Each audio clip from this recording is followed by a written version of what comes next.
Welcome to Saga Sessions, a show where we explore, analyze, and discuss our favorite stories. In the months leading up to Robert Eggers' Nosferatu, which released on Christmas Day 2024, my friend Robert and I sat down to discuss the three films which defined his early career. Those films are The Witch, The Lighthouse, and The Northman. We recorded these conversations as something of a prelude to Nosferatu, but they were never edited for release until now.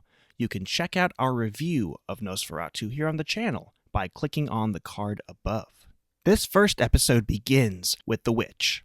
After this, be sure to continue with our discussions on The Lighthouse and The Northman. I hope you guys enjoy.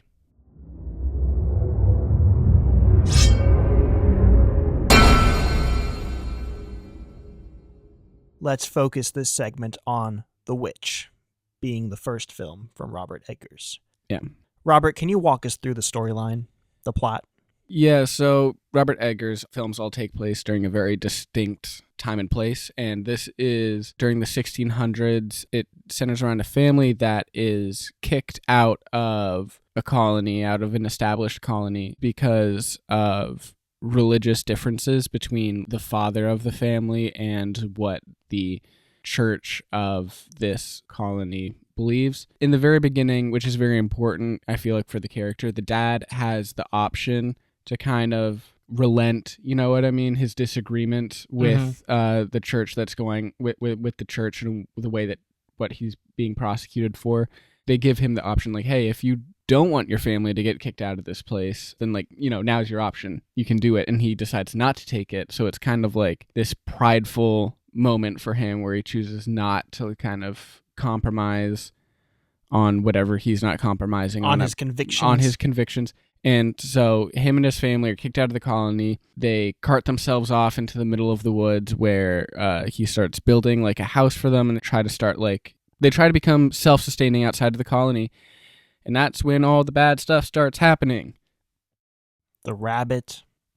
They're surrounded by some woods, which don't have very nice things inside of them. And a rabbit. Among one of these things. Yeah, there's a very big... terrifying rabbit. Stuck on the rabbit.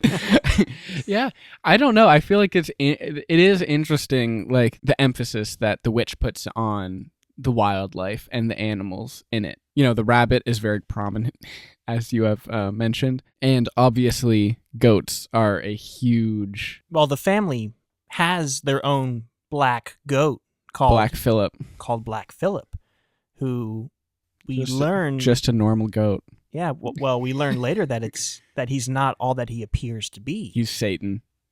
He is Satan. He's the devil.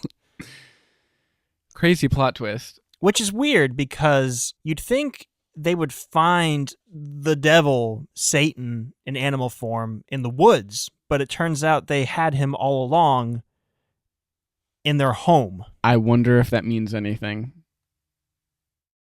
Maybe that's why they got kicked out of the colony. Yeah.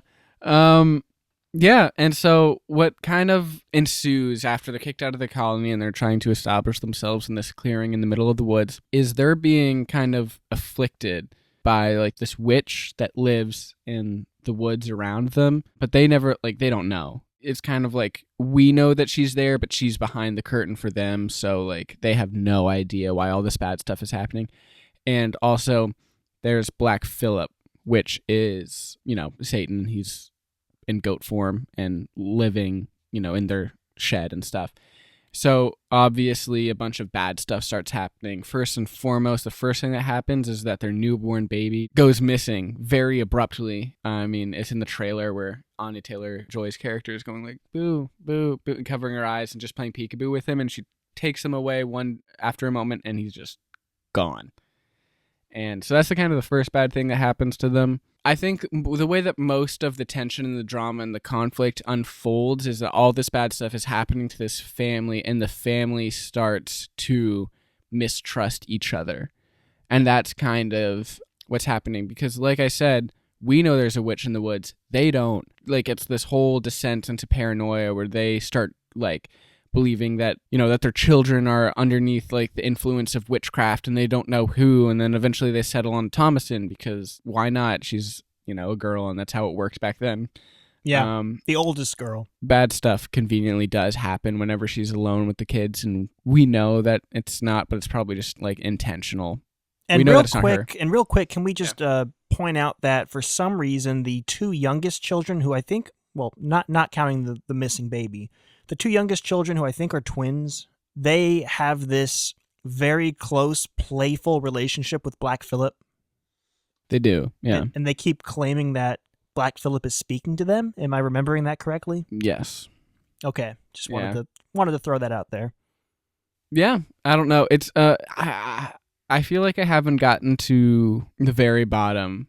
I saw it broken down somewhere that there are 7 members of the family initially before the baby gets stolen, and each one of them represents a deadly sin. Because the father is obviously pride, because he's just a very prideful person. You see it through the movie, but his first decision is to like not let go of his pride and, essentially put his family into like a dangerous situation. The mother, they said, is wrath, because she is pretty angry throughout most of the movie. She's apparently always angry. Yeah, the young boy is supposedly lust, which kind of makes sense when you watch the movie. Yeah, there's a scene where Caleb. There's a scene where Caleb is alone in the woods and encounters the witch in a beautiful form, which is disturbing because he's like 11 years old. But yeah, there's wrath, lust, pride, envy, sloth. What am I missing? There's 2 more, right? Which one's Thomasin? Yeah, I don't know. That's kind of as far as my memory goes. Okay. That's just a running theory. And it works more strongly for some characters than the others. Like, as kind of like the big 3 being like pride, wrath, and lust are very easily attributed to, the father, the mother, and the son. Right. But beyond that, you kind of, I don't know, it starts to lose it. But it's interesting because I think that when you look at it, you kind of see these faults as kind of like, it's like what they use in order to kind of bring the conflict within this family to a catastrophic level.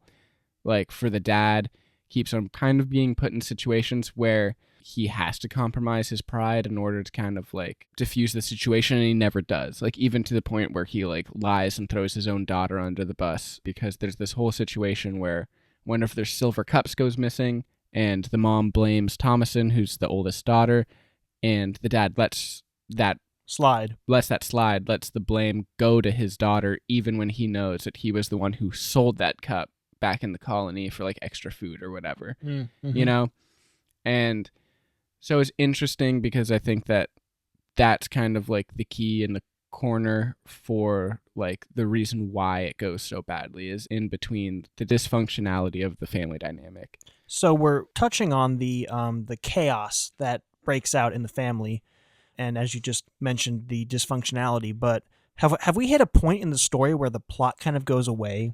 Like I know we were talking about how the lighthouse doesn't have much of a plot. Would you say The Witch is almost similar, where it has a setup, but it lacks plot? No, because I feel like a plot in the most basic sense is like a goal, like an external motivation, And the plot is that this family is that they're trying to survive, and that's their goal, is to get to a point of self-sustaining safety, or to figure out what happened to their missing child. Like that's the kind of the thing that sets the story into motion, is the baby goes missing. And the rest of the story, in some way or another, is this family trying to figure out where their kid went, but also like how to react to it. And so that's kind of the plot of the movie. The Lighthouse, on the other hand... Well, we will get into The Lighthouse in just a second, but let's wrap up with The Witch. For sure. So the baby goes missing. Thomasin gets blamed, I believe, at some point. And we already mentioned the brother Caleb encounters a seductive version of the witch. And then basically everything goes downhill from there, as if you couldn't go more downhill from losing your child. But he comes back and he's like underneath, like he's kind of bewitched, so to say. Mm-hmm. Yeah. He's possessed. And... He dies. Eventually dies. Yeah. In just a very creepy way. For me, his possession and death is probably the most frightening part of the movie. Really? Okay. Yeah, I think so. It's terrifying. And a lot of this, I think, is also sucks just because it's happening to a lot of this bad stuff is happening to kids, you know? Very true. And so it Very kind true. of like adds on to like the disturbing value, but like the part where he starts biting his own tongue and they can't get his like jaws to open up and they have to pry open his mouth with a knife and stuff. Like, it's just. Yeah, it's rough. It's rough. It's very rough. Yeah. And then Thomasin gets blamed for that too. Yeah, she does because the twins kind of set her up because they start writhing and spazzing out on the ground saying that, you know, Thomasin is a witch and cast them under her spell, you know? And at this point, the parents kind of believe it because so much bad stuff has happened. Remember, they've been conspiring with Black Phillip, who That's right. is Satan. And so it's just kind of revealed to be this like master plan to kind of kill the family and get Thomasin to join this coven of witches, which is what happens at the end of the movie. That's basically what happens. Yeah. I don't remember how the twins die. The twins get eaten by the witch. That's right. Okay, so Caleb gets possessed and dies. The baby, we already mentioned, goes missing, and watch the movie. You'll find out what happens to the baby. The twins get eaten by the witch. Thomasin kills her own mother, who attacks her. And I guess Thomasin kills her dad, too, by pushing him into his pile of logs. No, Black Phillip does that. Remember, he has that confrontation with Black Phillip. That's right. Thomasin didn't push him. Black Phillip pushes him into the pile of split wood. Right. The wood pile. Which is, I don't know, I always thought that was a very interesting, like, from a thematic standpoint. See, I always found it interesting because that's really all the father is good for, is splitting wood. Which is why it's, like, because if his folly is pride, you know, especially back in those times, like, he's supposed to be the head of the household, you know what I mean? He's supposed to be the guy in charge. And his final effort to save his family and confront the thing that's kind of been haunting them all along, which is Black Phillip, who's been kind of, like, in their home the entire time. By the time he, like, gets to the actual problem, the problem's too big for him to actually defeat and handle. Yeah. And so it's just kind of like this emphasis of, like, pride is his ultimate failure, and it's the thing that keeps him from protecting his family. And when he dies, like, throughout the entire movie, it just breaks to kind of show the dad outside splitting wood and creating this really bigger and bigger pile of firewood until eventually he is stabbed by the horn of the goat and shoved into the pile, and all the wood kind of comes crashing down on him, and he's just kind of buried underneath, like, what I really believe is to be like this externalization of his pride. You know, like, he's trying to be the provider, and he's trying to keep his family safe, so he's splitting this wood, making sure that they have enough wood, but it's like his pride as a father that kept him from actually being a good father to his kids, and now it's coming the thing that crashes down on him at the end and kind of kills him, you know? So I've always thought that was a very core part of the movie and a very interesting one at that. And the same thing with the mom. I mean, her kind of becoming wrath at the end to the point where she would try and murder her own daughter before, like, you know, allow that to be a thing that happens, and that causes her daughter to lash back out at her and kill her. Like, I don't know, it's just very interesting decisions that kind of, I think, imply a lot just about what is true about families in a very, like, fundamental sense, you know? So everyone dies except for Thomasin. Yeah. And Black Phillip. Black Phillip leads Thomasin into the shed. He transforms into Jack Sparrow for some reason. Jack Sparrow. Yeah, he's a pirate. Yeah, he's got a lot of clangy and clacky stuff. I don't know why they went for that look, but it's creepy. It is very creepy. He asks Thomasin some questions, such as, "Would thou like to live deliciously?" Deliciously. Yeah. And then she goes into the woods, joins a coven and floats in the air, and that's the witch. That's when the movie ends. So I watched this movie with my mom the first time I watched it. Oh, what did your mom think? She didn't like it. I can see that. I can see why. Yeah. It's not a great movie for moms. Here's a question for you. Yeah. Who is the witch? The witch or Thomasin? I think it's the witch, and I think the thing is that, like, I think it's interesting putting this movie in the timing that it's in, where just historically there seemed to be a much broader and socially acceptable, like, mistrust of women, you know, during this day and age, like, especially with the Salem witch trials, and, like, this idea of, like, you believed she was a witch and so she became one, and just kind of, like, how sometimes there are self-fulfilling prophecies, or, like, how our fears can kind of inadvertently create, like, what we're afraid of, you know?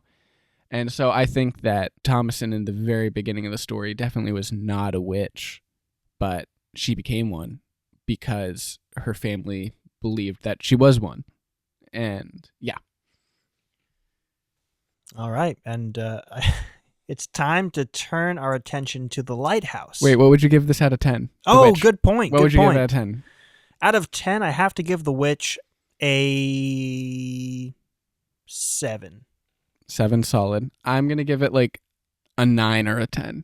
It's kind of up there for me. You got to pick one. In Saga Sessions, we always pick one. I'm just going to give it a 10. Why not? Okay. Yeah. Okay, cool. Thank you, everyone, for attending this Saga Session. We hope you'll join us next time for our review and breakdown of Robert Eggers' The Lighthouse.